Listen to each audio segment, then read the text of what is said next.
Hi everyone, it's great to have Duncan James with us for Cambridge Photography Week. Duncan has been working on a fascinating project called Mad Mods and a camera. So yeah, it's great to have Dunks here and to spend a bit of time talking about it. Thanks very much, Chris, for inviting me. Yeah, it's an absolute privilege to be part or to be interviewed as part of the Cambridge Photography Week.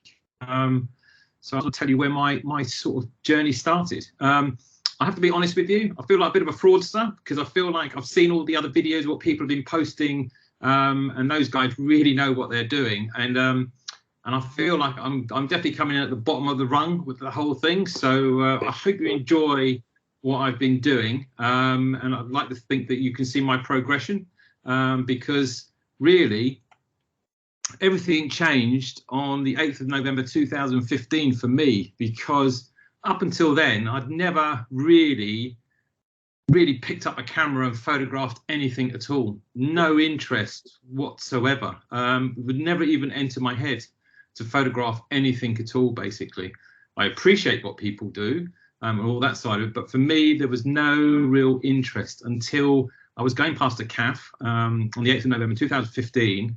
And for some unknown reason, I just had to go back and photograph them. And what it was basically, I knew that they were basically mods and sort of scooter boys.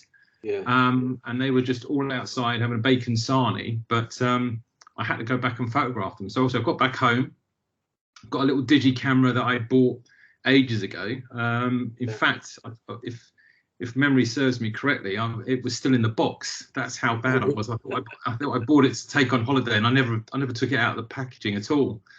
You must have bought that from Campkins, yeah? You must have bought it from Owen. Mate, I always buy my stuff from Owen's. Absolutely, always. Absolutely. The best camera shop in the world, basically. But so then I went back up straight away. And then I literally then sat across the road for about 20 minutes thinking, what's some bloke just going to sort of pop over and sort of ask them to take photographs? And they'll probably tell me to sort of jog on, basically. And so in the end, I bit the bullet. I thought, I've got to do it. I've got to go over and photograph them. And I went over, and one of the guys who's called Smiler just turned to me and sort of said, yep, where do you want us?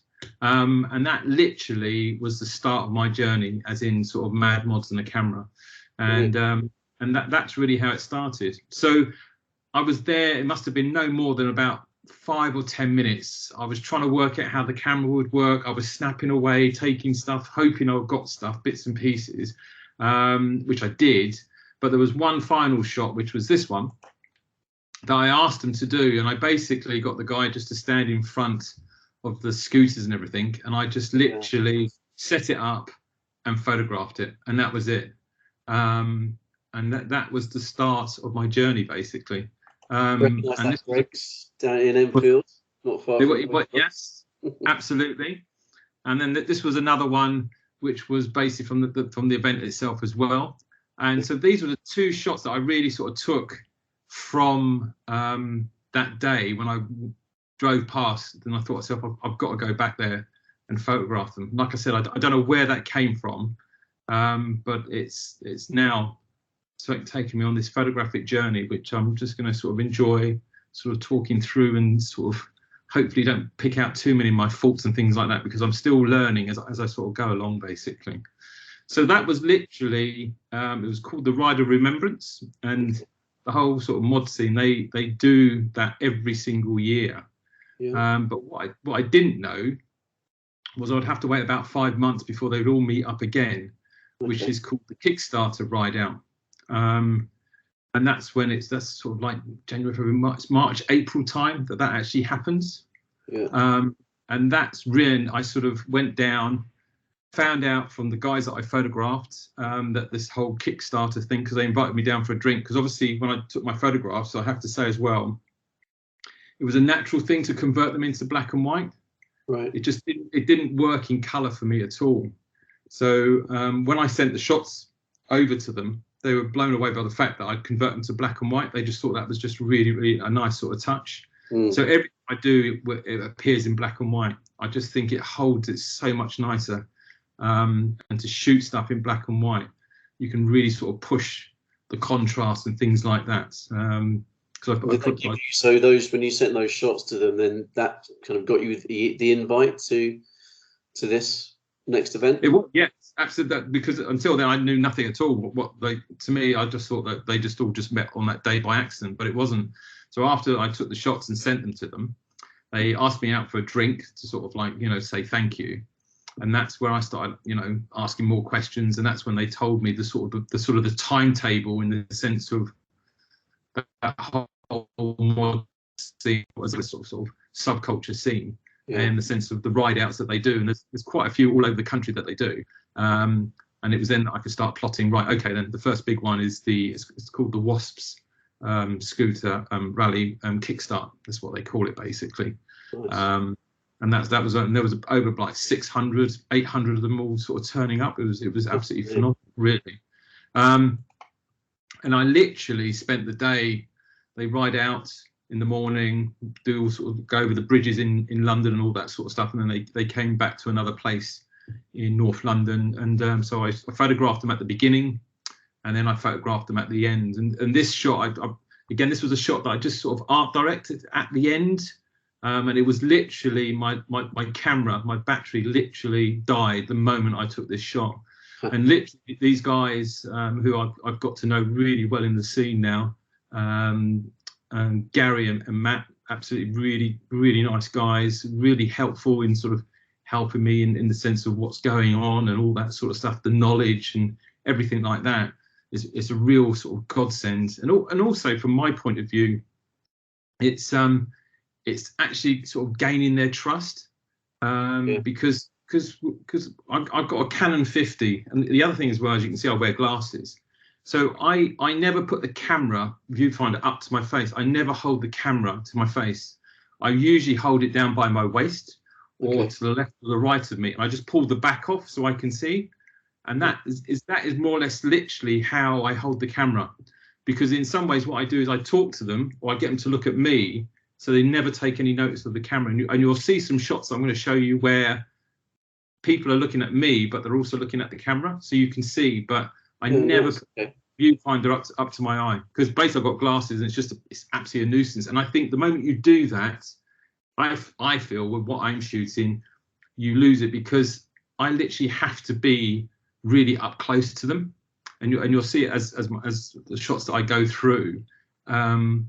You'll see how close I'm actually photographing when I've got to a stage now where they literally just don't take any notice of me, which is absolutely fantastic. Because I think now with what I'm photographing, they really appreciate what I'm photographing, and everything that I release on my website or on Instagram is authentic as it can be, in paying homage to the whole sort of the subculture scene. There's nothing on there that's taking the mickey, or it's a bit sort of looked down on.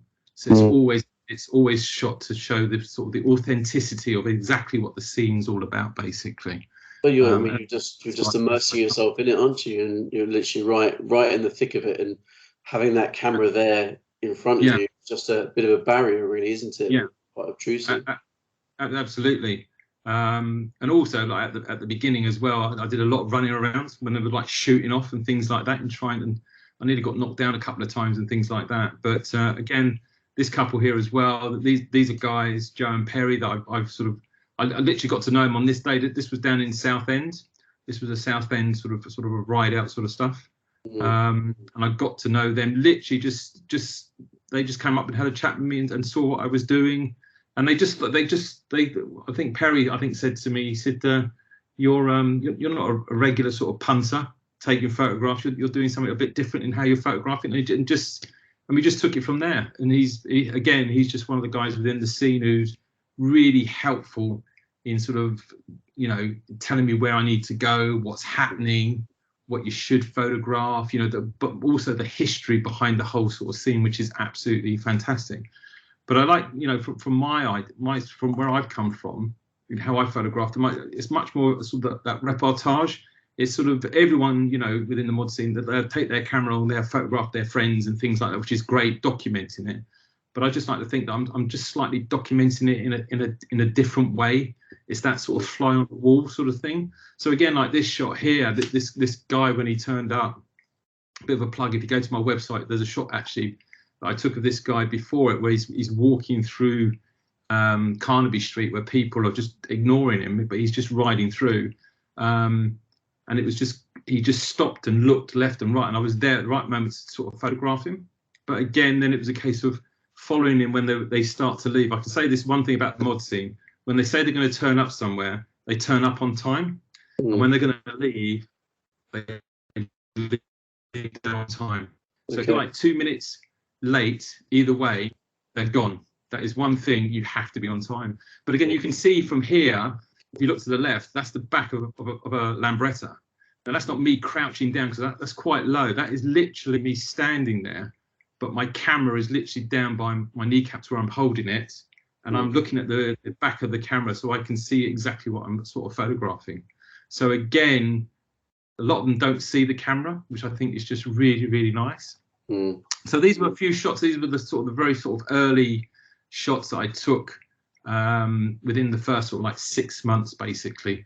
And these were sort of like this one was the Buckingham Palace ride out. The other one was the South End, and then it was the kickstart. Okay. And then I would start to go to sort of. Then I got recommended that there was sort of there was a vintage market that was happening down at King's Cross.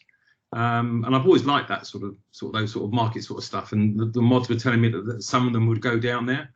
And then what happens is you meet other people within the scene, which is really, really nice. And this is a young lady that I photographed a couple of times. This is the first time that I've met her, which was absolutely lovely. She was with her mum and dad. And I just went up and was polite, had a little business card, said, explaining what I was trying to do. Said I wasn't an expert, I wasn't a professional. I'm trying to do that. And the reaction was, yeah, absolutely lovely. I think you're doing a great job. So, excuse me. So from my point of view, you really get a great vibe off them when you're really explaining what you're sort of doing, which is lovely. So again, the way I'm holding the camera is literally to my left. I'm holding the camera to my left, and I'm standing to the right of it. Okay. And I'm just literally pointing to her to say, look up. So the camera is slightly lower. So I get some really, really sort of nice sort of angles, basically. Yeah. But again, this will probably demonstrate what I mean by how I'm holding my camera, because you can see the young lady on the right is looking directly at the camera, and I'm actually standing to the left of it, and the guy is looking at me because I'm talking to him. Okay. So yeah.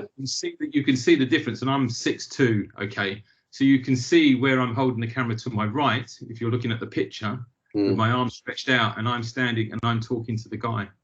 So again, from the mod scene, I started photographing sort of like suede heads, sort of young skinheads and things like that, because there's a real mixture of people who come out to these sort of ride outs and things like that, which is just really nice, and sort of capturing those sort of people, basically. So it's one subculture merges into the other, and it's showing where the mod scene came from, how it goes into suede heads, how it goes into Trojan skinheads and things like that, which is, with the journey I'm on now, that is where it's actually sort of taken me. Nice. Such a variety of fashion as well, isn't it? I mean, it's, absolutely, and there's different levels of mods within the scene. So and from my point of view, you've got your purists, which are lovely to photograph, and then you might have your sort of weekend mods that come out. But for me, it's like I just want to document them all, because they all tell their own story, which is lovely. But also, there's like, you get excited about, right, I'm going to go to this ride out, this one down in Brighton. This is the first time I went down to Brighton. And what I didn't know was it had been called off. And there was only about like 6 or 7 of them down there. But what that gave me was just a completely different take on what I was going to photograph, which is really, really nice. So there was just a few of them down there, which allowed me to have a chat with them and just slightly direct it a little bit. I mean, at the end of the day, the guy was sitting on his scooter having a cup of coffee. All I was doing was like, okay, then I just want to shoot it this way. So it's really weird, because sometimes when I go up to them and sort of say, look, I always introduce myself. And I'm not someone who would just willingly take a photograph and then walk away. Because like I said, I'm usually quite close to them, how I want to photograph them. So I'll always introduce myself, explain what I'm doing.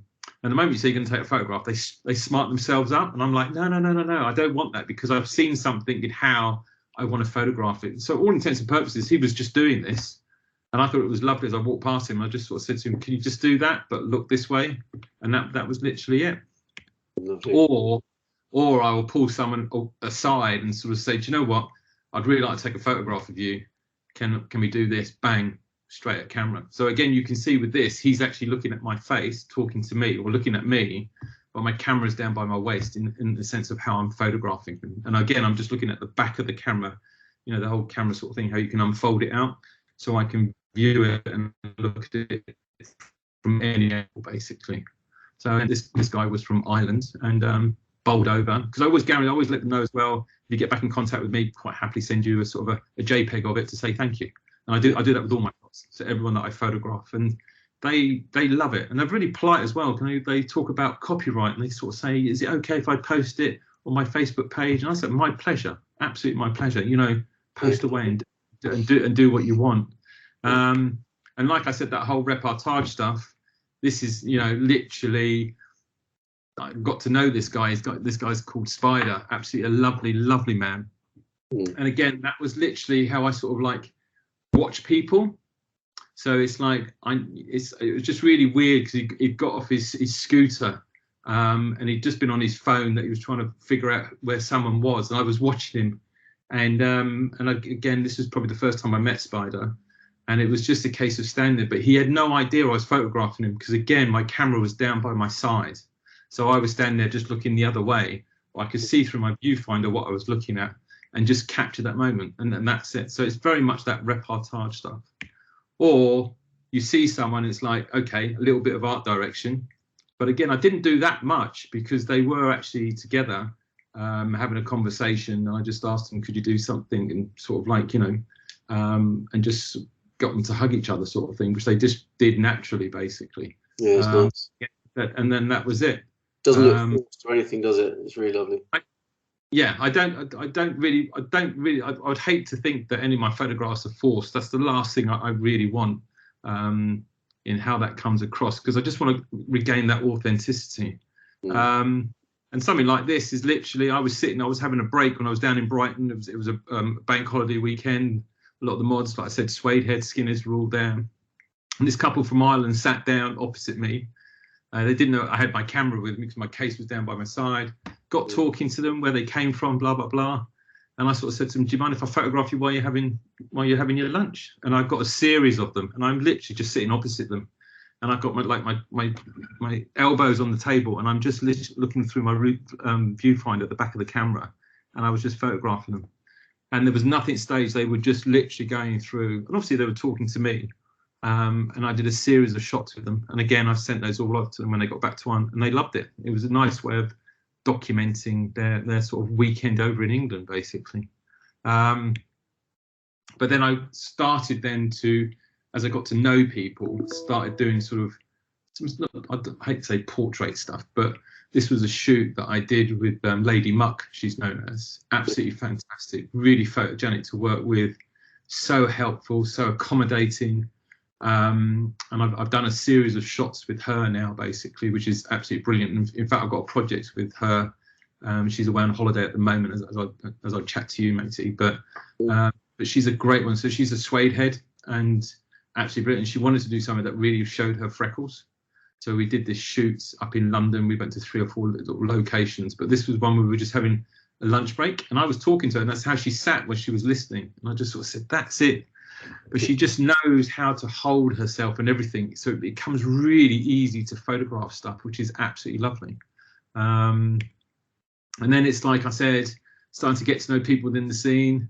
These are the Bracknell Mod Squad, is what they're called, and I've become really good friends with them within the scene. Again, a really good bunch of guys, absolutely lovely, really funny guys as well, but they're very accommodating. And so I just did a shoot with them, got some white sheet, stuck it on the side of a garage, got a location sorted for them, and that's what we did. They all turned up, and I sort of photographed them, which was absolutely lovely, basically. But then, so that was literally I don't know, I'm probably rambling too much. You can tell me to speed up, but that's literally that was my journey. And there's lots of mistakes in there and things like that, because I like the fact that I'm learning all the time, which is absolutely fantastic. But then fast forwards, and then literally I got the opportunity to do an exhibition.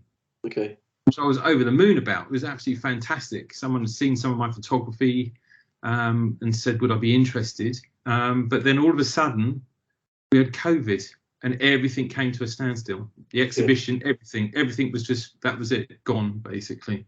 So then I'm sort of sitting at home and I'm thinking to myself, well, I wonder what's going to happen within the scene. I get really itchy if I don't photograph something within a week, if I'm not photographing something. If I know I've got like a 2-week break, I'm going to be photographing something, it's like, yeah, great. So I'm getting sort of ready for it. But then I thought, well, the whole scene went online, to be honest with you. They were DJing online, stuff like that. It was just amazing. But I thought, I want to document the people within the scene. What are they doing, in lockdown? And the great thing is that, the whole thing about with lockdown, the sales of tracksuits went through the roof because everyone just wore their trackies and all that sort of stuff. Yeah. In the scene, that didn't happen. Okay. Because they were still doing club nights online, and people were still dressed exactly how they were. I have to say, this subculture scene is so authentic. It's lovely, and especially the youngsters that are coming through.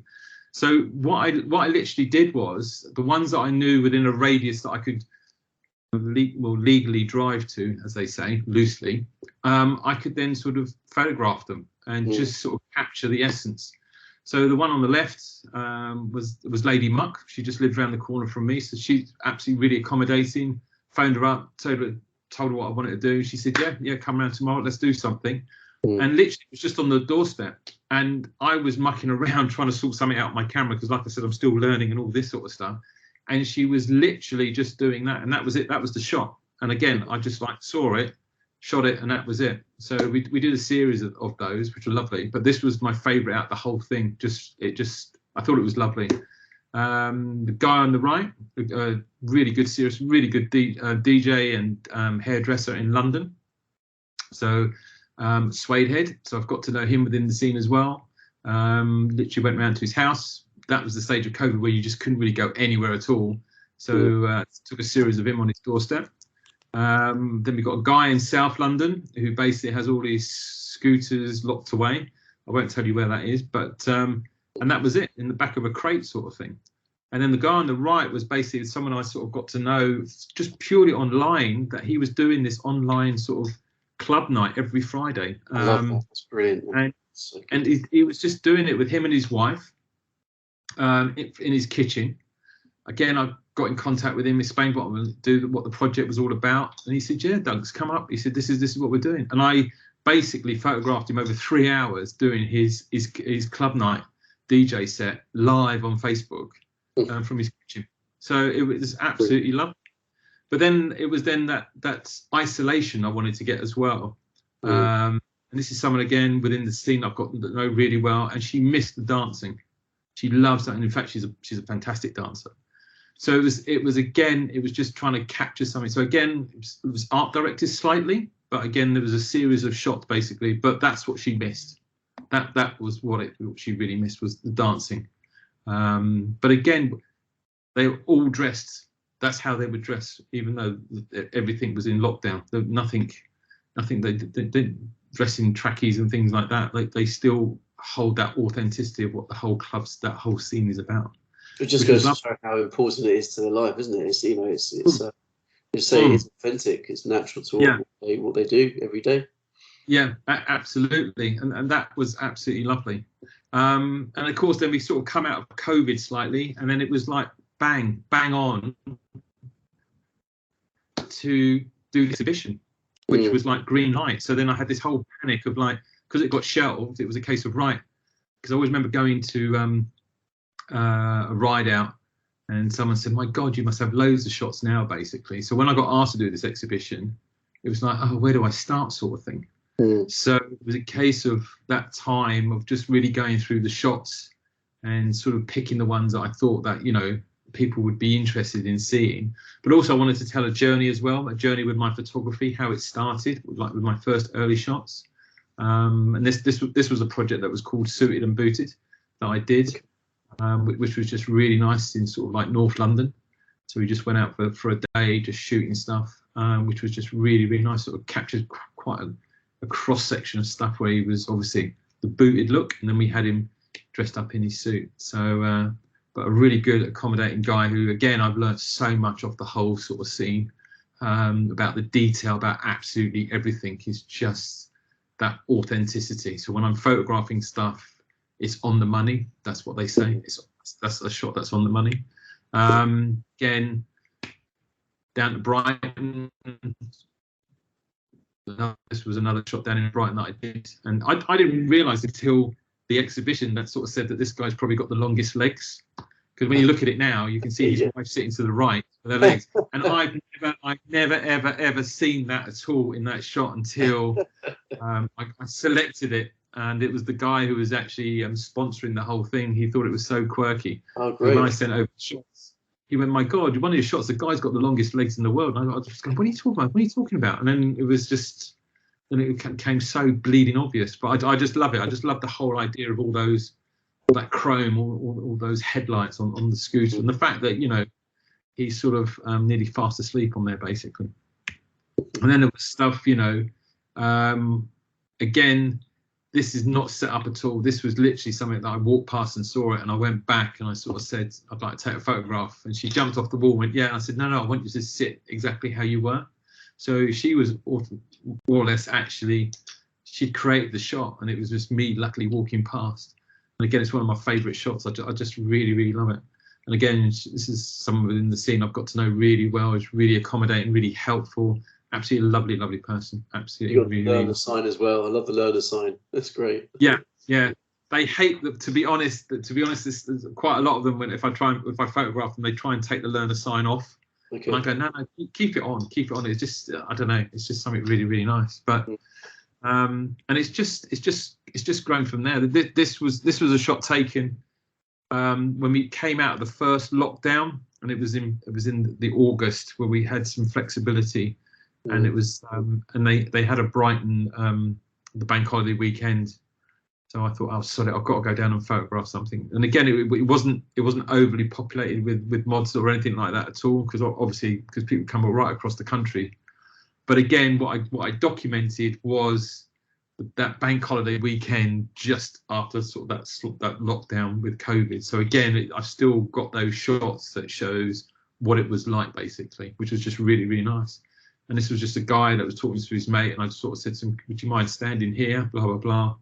And I just think it was really quite powerful, because that was really, for me, that was shot down. That was shot literally. That was the best way to say it. That was when we first came out of that first lockdown down in Brighton. So it was just, and you just don't find Brighton that bare like that. I just thought it was really. He's got that look of like, I'm here, where's everybody else, sort of thing. And absolutely. So I just thought it was really, really nice. But then it's led on to other things, like I said before. So I've been shooting the mods, but then I wanted to get involved in sort of the clubs that they do and things like that, and photograph the DJs. And this was a guy. There's a because when I was at secondary school, that mod scene was very, very strong. You know, I was growing up with the Jam and all that sort of stuff. And I really loved the scene. I would never say I was a mod. I was never a mod, but I love the style. I love the music. I can remember listening to music my parents used to play as well. And so I still had mod books at even that age. So that's why I've always been attracted to the scene. So I've always admired it from the outside. So in some ways, I think my photography is very much like that as well, in documenting it. So the fact that they've let me in and let me sort of really get up close to them and photograph it is because they know that I'm actually representing it in the right way. So I still got all my mod books. There's a great mod book called Modern, a Very British Phenomenon. And this guy here, Tony, he was very much around in the 80s and that. And I've got books that I bought, that photographs of him when he was a youngster. So to photograph him now, it's just really, really. But again, the man's knowledge is second to none. about the music, the suits, everything, absolutely everything, you know. So again, I'm probably going to show you something at the end of my presentation, which is what is the essence of what I'm about, what I sort of stand for. You kind of, this feels like a whole other world that you open up, you know, in the music scene and in the clubs. Yeah.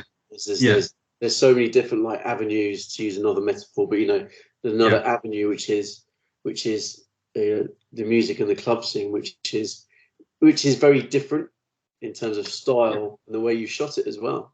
Yeah, no, absolutely. And like I said, so then I sort of like went away, went online, learned how to shoot in clubs, what you need to do. You know, I've shot stuff where I've made mistakes and it's come out wrong and I'm broken hearted. But I just go back on YouTube, have a look again. This is what I need to do. And then I did actually I did a 1-day class. I thought I've got to do it. So I did a 1-day workshop or class of learning how, and I went, you know, the basic level, basically. Too many basics in that sentence, but never mind. But and again, it was just to learn how my digital camera works, basically. So, which was just really, really good, because I feel confident in what I'm photographing. What I needed to learn was the mechanics of how this contraction works, and that's it. Because and again, this just sort of shows literally within the scene now. This shot was about 2 or 3 years ago, but what I've kept it in there just to show you how close I'm standing to them. So they literally now trust me so much that they can have a conversation, and they all know now. They all go, "I've seen you, but I'm not going to talk to you," you know. And so I can actually, even if they're talking, I can stand beside them and I can literally photograph it, and they will not bat an eyelid, which is absolutely lovely, you know. Yeah, it is. And again, this was that second part of the suited booted one. I'm just conscious of time and things like that. But what you start to see is then I went through that whole rigmarole then of finding the shots then for my exhibition. And again, it's like pulling people out of clubs and things like that.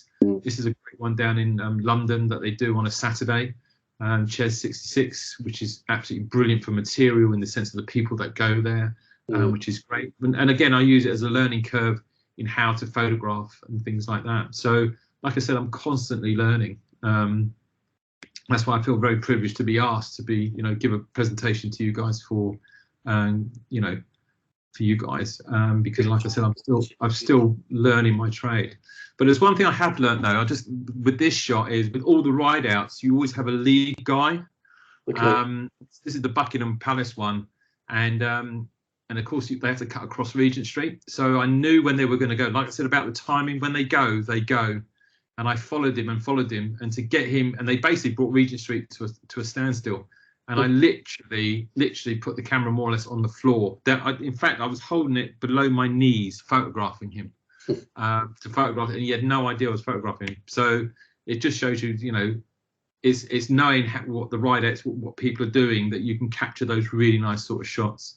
And again, it's just sort of brighten stuff. And then this shot, again, this is a woman called Maswella, who within the scene, and I started to know of her. I started to hear her name being talked about and things like that. And she is a real top face within the scene. She's been a mod since she was about 11, and it's a real subculture. It's a family. It's a real family to her. And she was someone that I basically introduced myself to, sort of, if I was going to talk to her, because I wanted to get the sort of respect. It's not just like, oh, I want to take a photograph and you just shove a camera in someone's face or whatever. If I was going to photograph her, I wanted to photograph her exactly, you know, with a proper sort of project. So I got in contact. And my biggest respect was that she was, and she said, yeah, she said, I'm following you. I see your stuff. Your stuff is absolutely wonderful. And it was like, oh, fantastic. So I explained the project, this subculture lockdown. She said, you're more than welcome. So we went up there and I basically photographed her. It's got this shot, which was just lovely. And I've got a shot before that where she's smiling. But she's like looking up at me because, again, I'm standing and the camera's literally below my knees. I just told her to look to the left. But she was great. So the shoot took about 15 minutes and we talked for 2 hours because she really gave me the whole history about that. And it's fascinating, absolutely fascinating, because you've got to gain that trust with them. Because again, if you're going to photograph someone like that, you've got to photograph them. So they, it's like, wow, I've never been photographed like that before, because everyone photographs her. If she goes down to Brighton, everyone's like snapping, taking photographs of her, but it's trying to photograph her in a way that no one actually has photographed her like way before. So you've developed that rapport, haven't you? This is what's coming through a lot here is taking the time to, and being the kind of person to actually develop that all important rapport with an individual. Yeah, no, absolutely. And again, this is stuff down in Brighton. This is Lucas, a great guy within the scene, again, who's really great to photograph. He restores Lambrettas, Vespers. He's a DJ, he's a promoter. And again, it was down in Brighton, not a lot of people there, but he came down. I said to someone, I'd love to photograph him. They went, oh, I know Lucas. And coming off we go. And literally, that was it. It was pouring down with rain. And he said, yeah, sure. How do you want to photo? He was going to get out of the car. I said, no, stay in the car. But I just want you to look this way and look that way. And that was it. And everyone loves that shot. This is Zach. This is another guy within the scene. But his hair's long, basically, because he was going to do a film about soul boys connected with the sort of football in the 70s. And he said, yeah, if you can photograph me, Duncan, he said, because no one's seen me with long hair. And that was all due through COVID. So that was the COVID where we came out of our first lockdown, and that was in the August. So, but again, a lovely guy within the scene, absolutely wonderful to talk to, knowledgeable, absolute gentleman, and it's just really, really good. So again, it was a case of going through and picking the shots for the exhibition. This is a guy that's in a band called French Boutique, really great mod band, absolutely lovely. Obviously, they're from France, but again, everyone photographs them at gigs, so I went to their sound check. So photographed in a different way, sort of thing. And I took them photographs when they were doing their sound check in this pub, which was lovely. But again, this was something outside. He's chatting away, and he just won't take any notice of me, which is lovely. So you can capture those sort of shots that are just really, really genuine. But again, it's just capturing really nice stuff as it sort of happens, which is just really, really lovely. And like I said, some of them are slightly art directed, or I've asked them to do stuff, or sometimes not at all. I literally saw her do it, and then just told her I want to photograph her. She then looked at me and go all smart, said, no, just do exactly what you're doing. And she just went back to it, and I photographed her. So it was just lovely. But then, like I said, shooting stuff in the clubs, if you're going to shoot the DJs, you want to shoot the people who are actually dancing as well, and then capturing that much more sort of younger side of it as well. But it's a real cross section. But yeah, I'm just absolutely learning. But don't get me wrong, I've done quite a few clubs and I haven't got it quite right, and I come home all sort of like all excited, look at my stuff, and it's like, hasn't worked. But I'm slowly getting there. For me, it's capturing that authenticity and capturing that essence of what it's about. And plus the fact that you are really a fly on the wall, nothing is really, really staged, And then, this is the guy, Gary. He's the guy who I took the photograph, one of the first ones where they're looking at each other with the Lambretta. Oh, yes, He tapped me on the shoulder and sort of said, what are you up to? Because he basically said, you're not holding the camera to your face, you're holding it sort of down by your side. And he's been a really dear friend within the whole scene right from the beginning. Absolutely lovely man, absolutely lovely. And again, to him, it's all about the detail. It's all about what's right and what's wrong, who you should photograph, what you should photograph, blah, blah, blah. And it's just a real sort of education. And but yeah, absolutely lovely man, absolutely lovely man. And I'm nearly there. I'm nearly finished, matey. But then off the back of that, good. I got then approached to actually then I got my first sort of commission to photograph Maswella. So this was a project I was doing with her anyway, and the magazine called the Detail magazine. So it's a top modernist magazine. Sort of said that they took my stuff that I shot with the guy with the suited and booted and stuff. Okay. That went in the first issue, which was lovely because they wanted to interview the guy, which is fantastic. And they said, "Oh, we believe you got some photographs of him." They loved them. And then they came back and they said, "Are you working on any other projects?" And I said, "Well, yeah, I'm going to be shooting Maswella." And they went, "Oh, that's interesting. Well, we could interview her. We'd love to interview her. That's a real nice coincidence." So basically, after doing the subculture lockdown, talking to Maz, sort of said, let's do something in London when it's sort of the restrictions get a bit lighter, sort of thing, easy, I should say. we did this shoot in London, which was absolutely lovely. And she had 2 different outfits. She had a suit, and she sort of had another sort of like sort of a dress and a jacket that she wore. But I wanted to photograph her in a suit because she can wear a suit actually better than a man, basically. It's just so good, so good. But what I did was, because they were going to interview and the photographs were going to appear inside, I shot something and put something together, because my photography is a side hustle, I should say. But what I actually do for a living is I'm actually an art director. But that doesn't make me a photographer, because like I said, I had no interest. I've worked with photographers, but I've had no interest in actually picking up a camera or photographing anything. Nothing at all. I would work with photographers when I was working on campaigns and things like that, and I would direct, them as well, art direct them.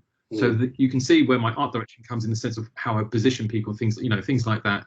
And it might say, well, because you've got an eye at looking at things, which is lovely. But I think everyone's got an eye for looking at something. If you've got a passion for something, you have an eye for it. That's my thought anyway. But I shot, seeing as Maz was going to be interviewed and I was photographing her for the spread to go on the inside, I photographed her because I wanted to make sure, I wanted her to be on the front cover. I wanted her so much to be on the front cover. So I photographed her knowing that I was going to design the front cover to show the people. So obviously the magazine's logo and everything like that, and I didn't design anything like that, but I then comped it together. I showed them and went back and I gave them about 3 or 4 different options, but I knew this one to me was the winner, and they loved it. And they came back and they said she's got to go on the front cover, and I was so pleased. And I was so pleased for Maz as well, because like I said, she's been in the scene right from the dots, since she was about 11. She's never waned. She's never gone out of the scene and then come back. She has been constant all the way through. So it was my way of sort of like saying, right, you've got to be on the front cover because you're the pinnacle. That's what people, and she was over the moon. She was really pleased. And the shots I did for the inside spreads were absolutely lovely. So if you want to see those, you have to buy the magazine. There you go, bit of a plug for Detail magazine. But it was so that's what I do for my day job. I'm an art director, but like I said, that doesn't make you a photographer. And like I said, I was an art director. I appreciate all that sort of side of it, going to exhibitions and looking at other photographers, love all that, but I never ever had an interest in picking up a camera, like I said, until the 8th of November in 2015, to actually go back and photograph those guys. So that's my journey where I've gone. And it wasn't until I went to a ride out when someone sort of said to me, my God, you must have enough photographs to actually produce a book. So in lockdown, I thought to myself, well, why don't I do that then? So I've moved into sort of self-publishing. I did the whole thing, I put a little presentation together, sent them off to publishers, thinking that they'll all come back, they'll all want to do something. And I got just a pile of rejection emails. So it was just like, okay, then, right, okay. But everyone sort of said, you should do a book, Dunks. Why don't you just do a book? And so the book is my first year. So I just didn't want to do a book that basically picked my favourite shots. I really wanted to see people, my journey that I've gone in the sense of where it's developed on, because now I'm doing my own little commission pieces in the sense of setting up stuff and things like that. And that's what I'm sort of doing now. Still doing the ride out stuff, still shooting that. But then once I get to know people in the scene, it's like, do you fancy doing a project? We could do this, which is like the stuff that I did with Maswella when I did with the Suited and Booted stuff and things like that. And then like doing the subculture stuff, subculture lockdown, because I've got to know people and they're really open to that. That's literally, so I brought out this limited edition, over 200 pages, about 250. That's a big edition. Lovely. Yeah, it's a real coffee table book. And that's just come out now basically, and that they're selling really fast, and everything's donated to a charity. Because I just, for me, like I said, once I started on this journey, after about the first year, nothing's out there in documenting this whole scene, especially the youngsters that are coming through as well. And I think that whole subculture scene needs to be documented. So in my own way, I'm doing that as a big thank you back to all the people that are involved in the scene. So Yeah, that nice. they've kept that whole thing going, which I think is absolutely lovely. And then documenting the youngsters that are coming through. So it's my way of actually not losing that piece of history about where it's come from, and and where it is today and where it's going to go on to, basically. So That means the younger generation can then take it and put their own spin on that history in their own style. It's great. Absolutely. And if you go to my website and that, you'll see some of the younger people that I photographed. But with this presentation, it was really more of to sort of show where I started. So that's why I feel like with all the other videos of your sort of professional photographers and things like that, I'm sort of like coming in thinking, oh, I'm really like at the bottom of the barrel sort of stuff. But that's why it was a pleasure to sort of like talk through my. No, thanks. And it's you can pick holes with my sits. It is a case of I'm just trying to do. It's great. It's great. What I said to you.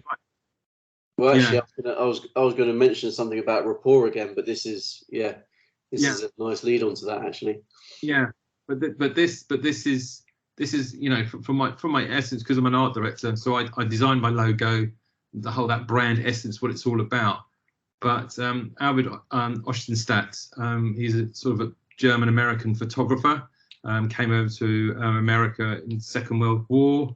And he took that famous shot in Times Square of the sailor kissing that nurse on V-Day. Yeah, classic. That beautiful shot. Because I'll be really honest with you, I did do photography A level and I did get an A.